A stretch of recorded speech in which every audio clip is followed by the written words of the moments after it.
Channel. It's Broadcasting Channel. It's Broadcasting Channel. It's Broadcasting Channel.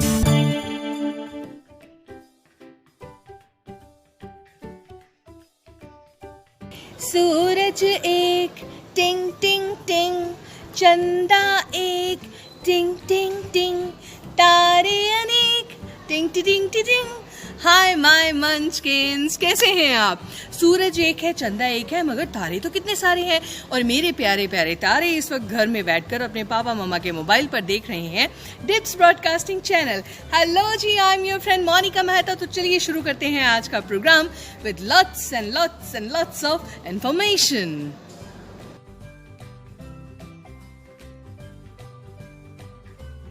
भैया आप जानते हैं ये जो सूरज हम इस वक्त देख रहे हैं ये 8 मिनट 3 सेकंड पुराना सूरज है। जी हाँ, आपको पता ना सूरज की किरणें धरती पर पहुंचते पहुंचते 8 मिनट का टाइम ले लेती हैं, इसलिए सूरज हमें 8 मिनट 3 सेकंड पुराना नजर आता है। अब वो कुछ और हो गया होगा। वैसे कहते हैं कि सूरज में बैठने से we are getting vitamin D, मगर ये बात सही नहीं है। एक्चुअली क्या होता है, हमारे बॉडी में कोलेस्ट्रॉल होता है। जब हम सूरज की धूप में जाते हैं तो वो जो सूरज की धूप है वो हमारे कोलेस्ट्रॉल को विटामिन D3 में कन्वर्ट कर देती है, जो हमारी स्किन के लिए, हमारी बॉडी के लिए, हमारी बोन्स के लिए बहुत यूजफुल होता है।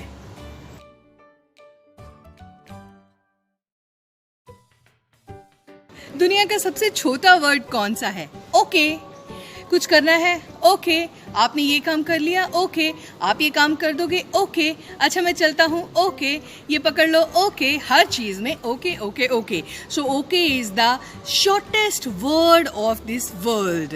वैसे कॉकरोच से हर कोई डरता है और जहाँ गंदगी होती है कॉकरोच आ ही जाता है, मगर आपको पता है कॉकरोच का सर काटने के बाद भी वो 1 हफ्ते तक जिंदा रह सकता है।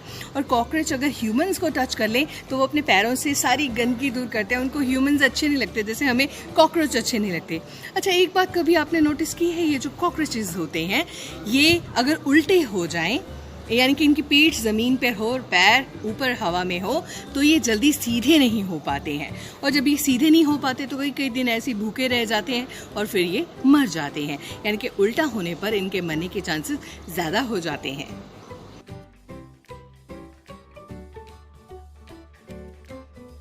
आपको पता है कई लोगों के घर में ये मान्यता होती है, जब भी आप कोई वाटर बॉडी, चाहे वो रिवर है, चाहे वो छोटा सा कोई ब्रिज है, आप जब पानी की किसी भी फॉर्म को, किसी भी बॉडी को क्रॉस करते हो तो उसमें कॉइन फेंकने का रिवाज होता है।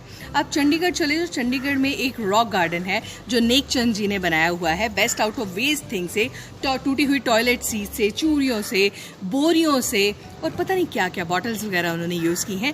वहाँ पे भी एक छोटा सा ना कुआं है, वेल है, उसको विश वेल कहते हैं। उसमें पहले जब मैं जाया करती थी तब उसमें छोटे छोटे से टर्टल्स भी थे, उसमें भी आप कोई विश मांगकर कॉइन फेंक सकते हो। आपको पता है रोम में एक लेक है, ट्रेवी लेक, उसमें एक साल में जितने भी टूरिस्ट जाते हैं या जो भी लोकलाइट्स हैं, एक साल में 1.1 मिलियन यूरो के कॉइन्स उसमें फेंके जाते हैं। लोगों की मान्यता है, लोग वहाँ पर अपनी विश मांगते हैं और कॉइन ऐसे करके उछाल देते हैं, उनको लगता है कि उनकी विश पूरी होगी। ऐसे जब आप सिंगापुर जाते हो तो वहाँ पे भी जो लेक है वहाँ पे भी कॉइन फेंकने का रिवाज है और ये माना जाता है कि जब हम कॉइन फेंकते हैं तो हमारी विश पूरी होती है।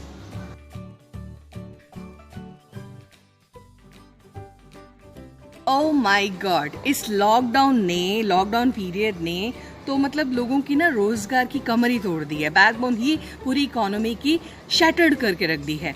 कईयों के पास रोजगार नहीं है, कईयों के पास खाने को नहीं है, कईयों के पास घर नहीं है, जॉब्स चली गई हैं। तो ऐसे में मुझे लगता है हमें एक दूसरे की हेल्प करनी चाहिए।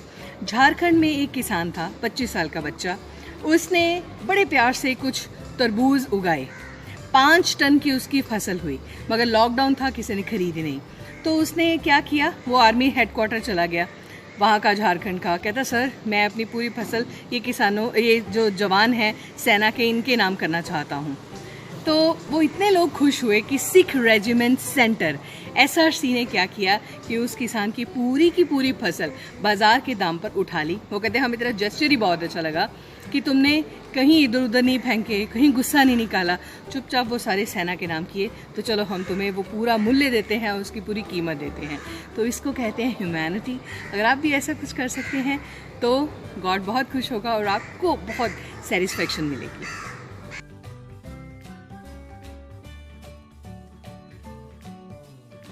मेरा नाम है मोनिका मेहता। मैं गीगाबाइट से नहीं, मैं ब्लड और ऑक्सीजन से चलती हूँ। जो रोबोट हैं उन्होंने तो क्रांति कर दी है। चाइना में, जापान में, सऊदी अरेबिया में और अब तो इंडिया में भी रोबोट्स का बहुत दबदबा है। मेडिकल फील्ड में इनको यूज़ किया जाता है, इंजीनियरिंग में इनको यूज़ किया जाता है। और जो ये रोबोट हैं ये अपना दिमाग नहीं यूज़ करते हैं, जो आप कमांड्स इनको देते हो उसी के मुताबिक ये चलते हैं। तो रोबोट जो है इंजीनियर्स डेवलप करते हैं। तो हम लोगों ने सोचा कि क्यों ना अपने बच्चों को पल भर के लिए इंजीनियर बनाया जाए। पढ़ते पढ़ते इंजीनियरिंग का क्या मज़ा होता है ये उनको सिखाया जाए। तो डिप्स में ऑर्गेनाइज करवाई गई एक रोबोटिक कंपटीशन और हमारे छोटे छोटे बच्चों ने, 9th क्लास के बच्चों ने, +2 के बच्चों ने, KG नर्सरी के बच्चों ने, 6th 7th के बच्चों ने क्या कमाल के रोबोट्स बनाए हैं। मैं अभी आपको दिखाती हूँ, देखिए और एंजॉय कीजिए और प्राउड फील कीजिए कि आप इतने ज़्यादा टैलेंटेड बच्चों के पेरेंट्स हैं। अमेजिंग।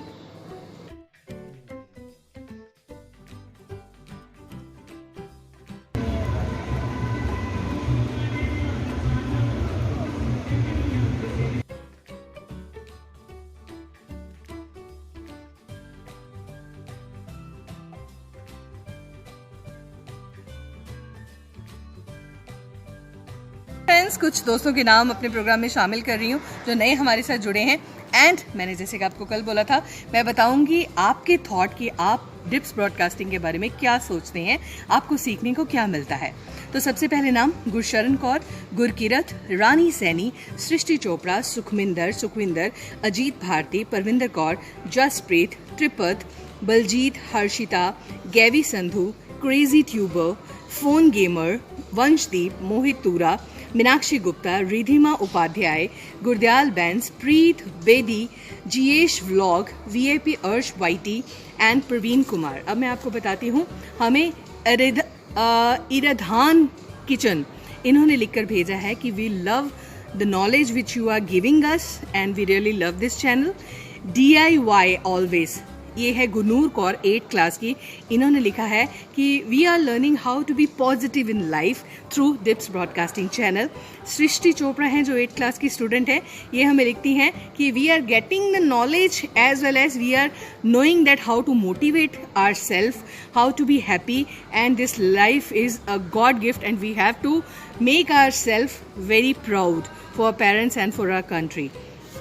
एंड देन हमें सुखविंदर कौर ने लिखा है कि this program is very inspiring, information we are getting and your smile is very cute. Thank you very much बेटा। एंड परविंदर कौर हैं, त्रिपद कौर हैं, ये लिखती हैं कि life is crazy, we know through dips broadcasting and we know that our parents are our best friends and we have to respect our parents. Baljeet Kaur है 6th class की जो लिखती हैं this is a very informative program. Harshita लिखती हैं कि मुझे इस प्रोग्राम से पता चला है that our mom and dad are the integral part and the vital part of our life and we have to make our future bright for the sake of our parents. Ravinder लिखते हैं कि हमें facts का पता चलता है, we are getting moral values, it's very inspiring. और मुझे नीरज चोपड़ा का जो गोल्ड मेडल वाला एपिसोड था वो बहुत अच्छा लगा। Thank you so much. आपको पता नहीं है मुझे कितना रिलीफ मिला है ये जानकर that how much you people are loving this channel. और मेरी यही कोशिश रहेगी कि आपको बढ़िया से बढ़िया इन्फॉर्मेशन हम देते रहें। चलिए आज का एपिसोड यहीं पर ख़त्म करते हैं। अगर आप भी कुछ सोचते हैं डिप्स ब्रॉडकास्टिंग के बारे में, कुछ पॉजिटिव जो आप सीखते हैं इससे और इसमें और क्या होना चाहिए, तो प्लीज़ मेरे को लिख के भेजिए, मैं इस प्रोग्राम में ज़रूर शामिल करूँगी। अब चलती हूँ, फिर मिलूँगी। Take care of yourself. I love you all.